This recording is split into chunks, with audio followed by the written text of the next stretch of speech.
sombong. Pernahkah bertemu dengan orang sombong? Atau pernahkah diri menjadi diri yang sombong? Apa sih sombong itu? Sombong adalah ketika engkau menolak kebenaran dan merendahkan orang lain. Contoh dalam kehidupan sehari-hari. Pernah nggak ketemu orang yang kalau misalnya melihat seseorang dari atas ke bawah, bawah ke atas, ke bawah lagi? Pernahkah melihat orang-orang seperti itu dan kemudian membandingkan bahwa diri lebih hebat, diri lebih berada, diri lebih berilmu, diri lebih soleh dibanding orang lain misalnya? Itu bagian dari sombong. Kalau membicarakan mengenai sombong ini banyak sekali kisah-kisahnya teman-teman sekalian. Kita lihat mulai dari Nabi Ibrahim alaihissalam lah contohnya. Ada raja di Babilonia itu namanya Raja Namrud yang sangat sombong luar biasa. Yang pada saat itu Nabi Ibrahim alaihissalam seperti kita tahu ya kisahnya bahwa beliau menghancurkan seluruh berhala-berhala sampai berhala yang paling besar beliau hancurkan. Dan Nabi Ibrahim dikenal dengan nama Bapak Tauhid, ya, ketauhidannya kepada Allah Subhanahu wa taala. Dan Raja Namrud ini sombong sampai membakar Nabi Ibrahim alaihissalam. Dan lihat akhir kehidupan orang yang sombong ini dikalahkan oleh apa? Dikalahkan oleh seekor nyamuk yang masuk melalui kupingnya berputar-putar di dalam kepalanya sehingga beliau meninggal dunia dalam keadaan dikalahkan oleh seekor nyamuk yang kecil. Lihat bagaimana cara Allah menghinakan orang yang sombong. Atau kita lihat sombongnya Fir'aun di masa Nabi Musa alaihissalam. Fir'aun itu sombong luar biasa. Kenapa? Merasa dirinya Tuhan. Merasa dirinya Tuhan. Lalu bagaimana cara Allah menghabiskan orang yang sombong ini? Ditenggelamkan di dalam laut bersama dengan bala tentaranya. Karena kesombongannya yang luar biasa. Kisah kesombongan demi kesombongan juga kita lihat di masa Nabi Muhammad SAW. Teman-teman pernah dengar nama Abu Jahal? Abu Jahal itu apa sih? Abu Jahal itu bapak kebodohan. Kenapa disebut sebagai bapak kebodohan? Padahal nama aslinya adalah Amr bin Hisham. Amr bin Hisham ini apakah betul-betul bodoh? Tidak. Dia orang yang cerdas, orang yang luar biasa diakui di kalangan orang-orang Mekah pada saat itu. Tapi kenapa disebut sebagai bapak kebodohan? Karena dia tahu kebenaran, tapi dia tolak kebenaran itu.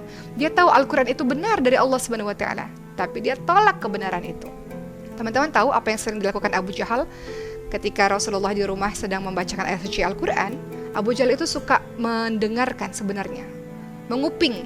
Dan Abu Jahal tahu ayat Quran yang begitu indah tidak mungkin diciptakan oleh manusia. Allah yang menciptakan. Abu Jahal tahu. Tapi Abu Jahal merasa sombong dia. Tidak mau mengakui kebenaran yang dibawa oleh Nabi Muhammad SAW. Kemudian kisah kesombongan ini berlanjut teman-teman sekalian. Pada saat itu seorang sahabat Nabi namanya Ibnu Mas'ud radhiyallahu anhu yang terkenal dengan suaranya merdu saat baca Quran. Tapi memang punya sedikit berbeda ya fisik dari teman-teman lainnya. Ibnu Mas'ud ini terkenal dengan kakinya yang kecil. Jadi pernah dikata-katai oleh para sahabat sampai Rasul mengatakan, kalian ini menertawakan apa tentang Ibnu Mas'ud? Ketika Ibnu Mas'ud ini kakinya ditimbang dengan gunung Uhud, kalian lihat bahwa kakinya ini jauh lebih berat di hari akhir nanti dibanding gunung Uhud yang sangat besar itu. Jadi Ibnu Mas'ud ini sahabat Rasul yang sangat mulia, yang indah sekali bacaan Qur'annya. Suatu ketika Ibnu Mas'ud ini membaca Quran teman-teman sekalian di hadapan orang-orang kafir Quraisy pada saat itu, depan orang banyak. Sampai Abu Jahal ini mendatangi Ibnu Mas'ud, geram pada Ibnu Mas'ud, ingin Ibnu Mas'ud ini diam, tidak lagi baca Quran. Jadi wajahnya Ibnu Mas'ud itu dipalingkan supaya bisa lihat Abu Jahal. Ibnu Mas'ud tetap membaca, tetap terus membaca. Abu Jahal kesal. Akhirnya Ibnu Mas'ud dipukul sampai Ibnu Mas'ud ini pada akhirnya berdarah dan terjatuh. Hal ini diadukan pada Rasulullah SAW. Kemudian Rasul mengatakan, kelak ada masanya engkau akan melakukan hal yang serupa seperti yang pernah dilakukan Abu Jahal kepada dirimu. Lihat bagaimana cara Allah membalas orang yang sombong ini teman-teman sekalian. Ketika perang Badar di tahun 2 Hijriah, pada saat itu perang antara umat Islam dengan jumlah pasukan yang sangat sedikit melawan orang-orang kafir Quraisy. Namun peperangan itu dimenangi oleh orang Islam. Kenapa? Karena Allah Subhanahu wa taala menurunkan ribuan para malaikat untuk membantu umat Islam pada saat itu. Nah, di detik-detik terakhir wafatnya Abu Jahal dalam keadaan sudah terjatuh. Lalu apa yang terjadi? Pada saat itu Ibnu Mas'ud yang memegang tombaknya hendak membunuh Abu Jahal. Tapi Ibnu Mas'ud ini masih merasa Abu Jahal ini mungkin bisa bertobat di akhir-akhir hidupnya. Karena sepertinya Abu Jahal ini mengatakan sesuatu di lisannya. Maka Ibnu Mas'ud mendekatkan telinganya. Abu Jahal ini ngomong apa? Mungkinkah dia bersyahadat? Mungkinkah dia bertobat kepada Allah Subhanahu wa taala? Di detik-detik wafatnya dalam keadaan yang sudah terluka parah, tidak berdaya, Apa yang dikatakan Abu Jahal pada Ibnu Mas'ud? Katakan kepada temanmu itu bahwa dia adalah musuhku dunia akhirat. Begitu kata Abu Jahal. Bayangkan, dalam keadaan sudah tidak berdaya sekalipun sombongnya masih ada. Itulah Abu Jahal. Makanya akhirnya Abu Jahal habislah pada saat itu ya, pada saat perang Badar itu.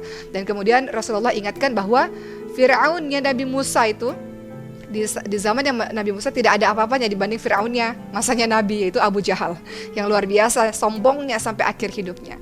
Lihatlah teman-teman sekalian, kesombongan itu membinasakan. Kesombongan engkau merasa lebih tinggi daripada yang lain-lain.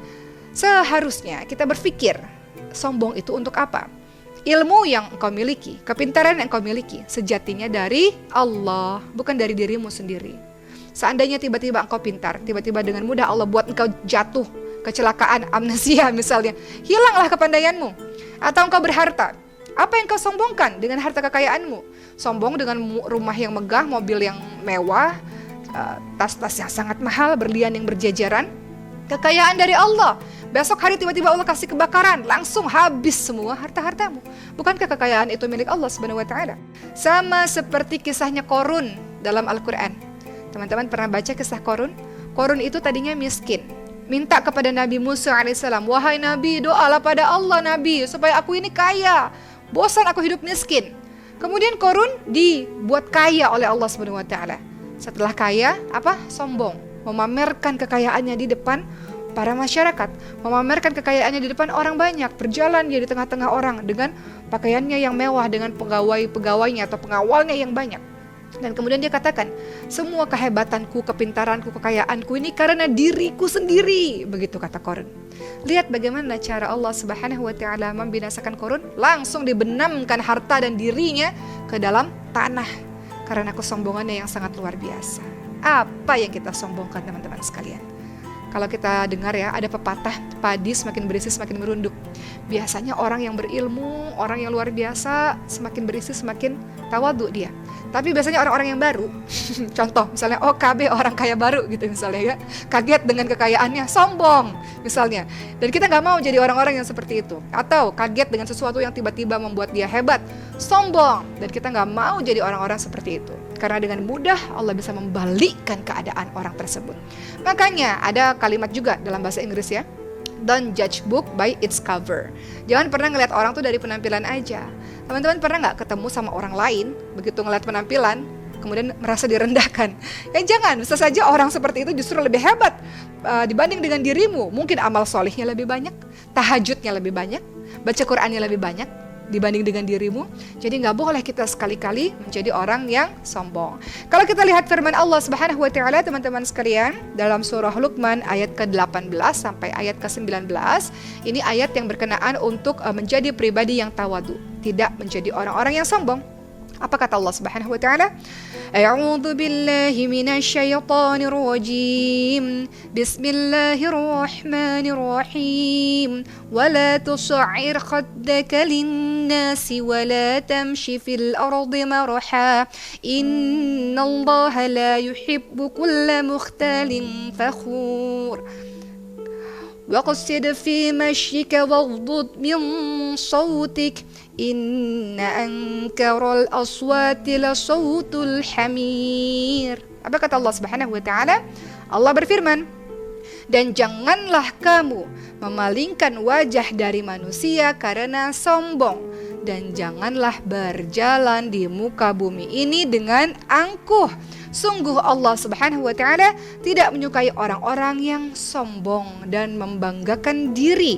Dan sederhanakanlah dalam berjalan dan lunakkanlah suaramu. Sesungguhnya seburuk-buruk suara ialah suara keledai.